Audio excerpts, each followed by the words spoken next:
इस दुनिया में कुछ लोग ऐसे होते हैं जो कभी भी अपनी गलतियां नहीं मानते। उनको अपनी गलतियों का एहसास कभी नहीं होता है। वो हमेशा यही सोचते हैं कि हमारी कोई गलती नहीं, बस सामने वाले की गलती है, उसे सज़ा मिलनी चाहिए। बड़े ही रूड दिमाग के होते हैं, बड़े ही रूड। वे हमेशा ये सोचते हैं कि हम कोई गलती नहीं कर सकते, हम हमेशा सही है। पर ऐसा नहीं है दोस्तों, गलतियाँ इंसान से ही होती है और हर एक इंसान से गलतियाँ होती है। अगर वो अपनी गलतियों को संभाल ले तो सही। जो गलतियों को संभाल ले वो इंसान, जो गलती करने के बाद भी न संभले वो हैवान, और जो जिससे गलतियाँ होती नहीं वो भगवान। किसी ने कहा है, बहुत अच्छा कहा है, कि जो भी गलतियाँ ना करे वो भगवान है, और जो गलतियाँ करके सुधारे वो इंसान। तो गलतियाँ सबसे होती है, पर जो उसे सुधारे वही एक सफल इंसान बन सकता है। ऐसे लोग होते हैं जो बस एक ही बात पर डटे रहे कि हमारी कोई भी गलती नहीं। पर उन्हें कौन समझाए कि गलतियाँ सबसे होती है। अगर आप मान लो तो आपका फ़ायदा है, नहीं मानो तो आपका नुकसान। वो भी ऐसा वैसा नुकसान नहीं, बहुत बड़ा नुकसान। जो नज़रअंदाज करे अपनी गलतियों को या दूसरों से गुण उठाए। हमें दूसरों से सिर्फ गुण उठाने, अवगुण नहीं उठाने।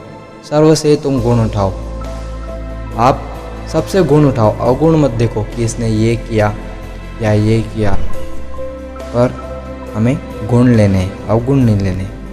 राजा के प्रजा में एक माखन वाला रहता था, जिसका माखन बहुत बढ़िया था। उसका माखन बहुत लोग खरीदते थे। ऐसा माखन कहीं नहीं मिलता था, बहुत अच्छा माखन था।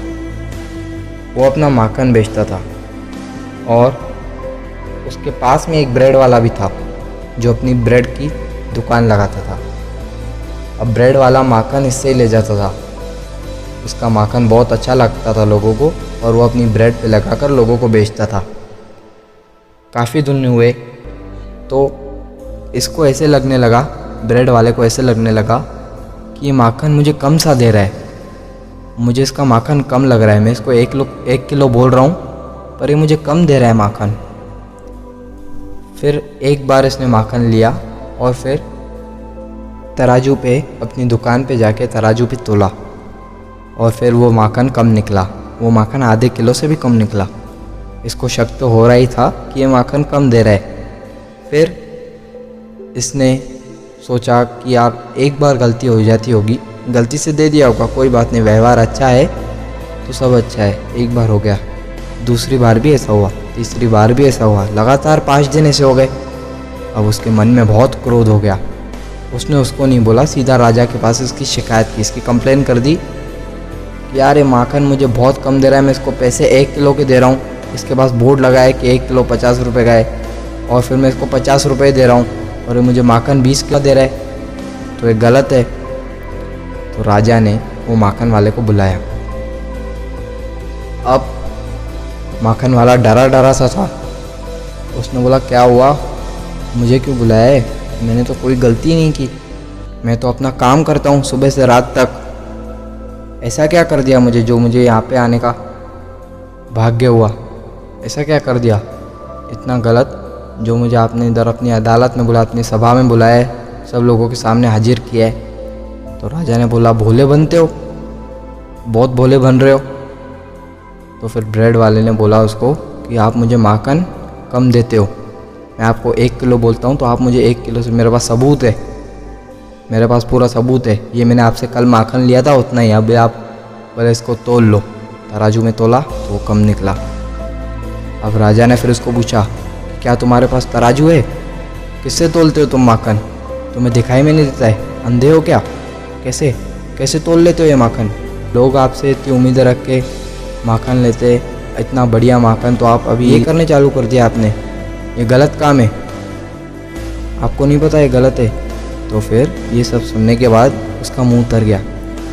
उसने बोला, राजा महाराज, मेरे पास भले ही तराजू नहीं है, पर मैं इससे ब्रेड लेता हूँ, इसकी होलसेल की भी दुकान है, मैं इससे ब्रेड लेता हूँ, और वो भी ज़्यादा मात्रा में लेता हूँ। इससे ही ब्रेड लेता हूँ मैं और उसके हिसाब से मैं वो माखन तोलता हूँ और फिर लोगों को देता हूँ। तो फिर वो ब्रेड वाला शर्मा गया, मतलब उसके खुद के हिस्से से ही वो कम मिल रहा था लोगों को, वो माखन वाले को, तो वही मिल के उसको खुद को आया। वो उसकी गलती उसके ऊपर थोप रहा है और फिर वो कर्म ने देख लिया, भगवान ने देख लिया, उसको कर्मों की सज़ा मिली। हमें ऐसा नहीं करना चाहिए, भले हमें ध्यान नहीं रहे कि हम जो कर रहे किसने देख लिया, हम कम दे रहे, और वो कर्मों के हिसाब से हमको वापस मिलता है, जो कि बहुत बड़ी बात है। भगवान देखते हैं, भगवान सबका न्याय करके बैठे भगवान। अब महाराज ने फिर उसको ब्रेड वाले को बड़ी कठिन सजा दी। हमें हमेशा कर्मों को देखकर, हमेशा अपनी गलती मानकर, नीचा कर कर जो हमारी गलती है उसको स्वीकार कर कर और उसको ठीक करके आगे बढ़ना चाहिए, तभी हम एक सफल इंसान बन पाएंगे।